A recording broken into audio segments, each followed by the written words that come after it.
Christopher Wilson is Senior Associate with the Wilson Center's Mexico Institute, where he leads research and programming on regional economic integration and U.S. Mexico border affairs. Chris, welcome back to Wilson Center Now. Thanks very much, John. So we're going to be talking today about your second annual Building a Competitive U.S. Mexico Border Conference. A tough act to follow. Your first one was fairly successful. We had a great turnout our first time around, and actually that's one of the reasons why we decided to make this an annual event. And there were a couple of sort of key lessons, things that I didn't expect that happened at the first event that led us to decide we needed to do this every year. And one of the big ones is that we realized if we create sort of a big enough event, an all-day affair with a lot of high-profile guests, we actually don't just have a local audience from Washington come. We had people from the border region itself here in Washington, people from San Diego and Tijuana, people from El Paso and Ciudad Juarez, from all across the U.S.-Mexico border. And that in itself isn't just good because we get that audience here. It's good because they actually need to be here in Washington. Yeah. They need to have a voice here in Washington. It's one of the things in our research we find is these people on the ground living things day to day don't have enough say in how the policies are being created. That's one of the reasons why we have some sometimes misguided border policies. And your tracking of RSVPs for this time around indicates those people are coming back? Yeah, one of the things we've been able to do, how we know that will happen is because we have partners that are with chapters in the border region. So we're working with the Border Trade Alliance, we're working with the Association of Mexican Business People, the Asociación de Empresarios Mexicanos, that have chapters in San Diego, in San Antonio, in South Texas, in the Valley, et cetera. So they will be bringing their members. We know they're coming. And your focus this year, improving border management. Could you define that for us? What does that mean? Yeah, it's a big topic. Well, the tack on this is competitiveness at the border. So improving the way we manage the border so that we have businesses that are competitive, trade that moves efficiently across the border,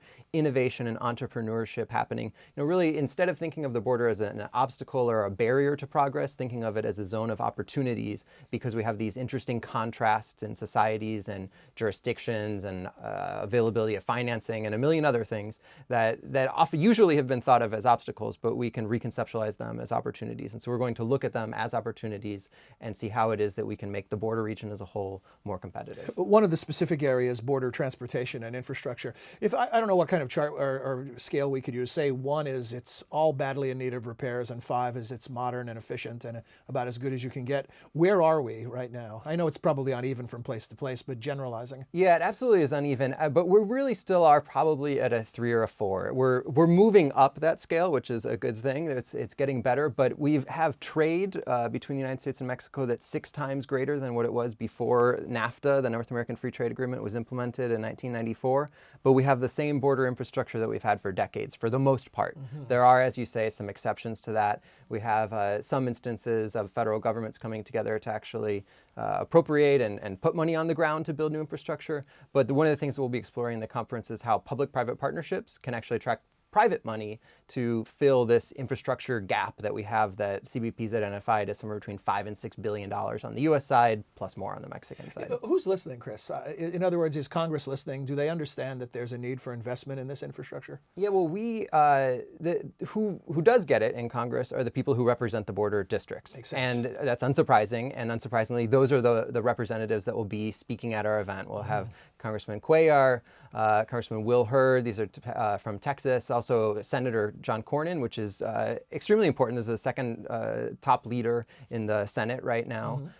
So they get it because they're there. These are their constituents that are living this day to day. It's a harder case for those that are further away from the border. Now, they ought to understand it because almost half the states in the United States have Mexico as a top 1 or first or second largest export market, but they don't necessarily understand that or realize that. And so we need people telling them that. We need people like these members of Congress telling them that. We need people like the rest of our speakers and indeed our guests even to be making that case. We've been hearing a lot about North American energy production and growing reserves and growing production and that big reforms in Mexico. How much will that be part of this agenda? Yeah, we're going to have a session looking at energy in the border region, and we're going to be focusing on 2 different, we're calling them energy revolutions, because there really are these major transformations, as you suggest, that are underway. One of those is in shale oil and gas. South Texas is one of the big areas in the United States with the Eagle Ford Basin that's already experiencing a lot of growth. Northern Mexico is expected to capitalize that in the coming years. But the other revolution that we'll be looking at is in renewable energy. And the border region really has the potential. It's in many ways, it's an energy poor region. But if you take into account the capacity for renewables, it's actually an energy rich region. There are great solar resources, great wind resources there. And increasingly, there's investment in the infrastructure that's needed to make that real and actually take that energy and deliver it to where it needs to be used. I know people hate sort of timeline questions, but I'm just curious, as you're describing these things, I'm seeing this enormous potential that could transform our whole perception of the border region. What kind of timeline are we talking about before those things start to gain traction?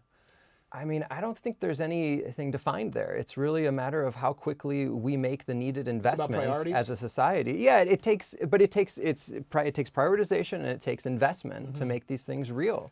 And so the quicker we can change the narrative in Washington and Mexico City and across the country about the border, change it from being seen as a problem to an opportunity, the quicker we can have those investments and be taking advantage of these opportunities. Well, you'll have a chance to move the ball down the field a bit at this conference coming up.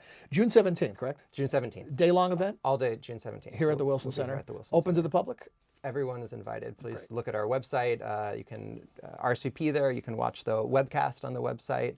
There'll be opportunities for anyone to engage. And I should tell people who are watching this discussion, if you can't be here in person and do want to watch, it will be live on the website, as Chris mentioned. Also archived. So if you can't be here or you hear about this afterwards, the entire webcast will be archived on the site and available at the Mexico Institute. Chris, thanks and good luck at the conference. Thanks very much, Sean.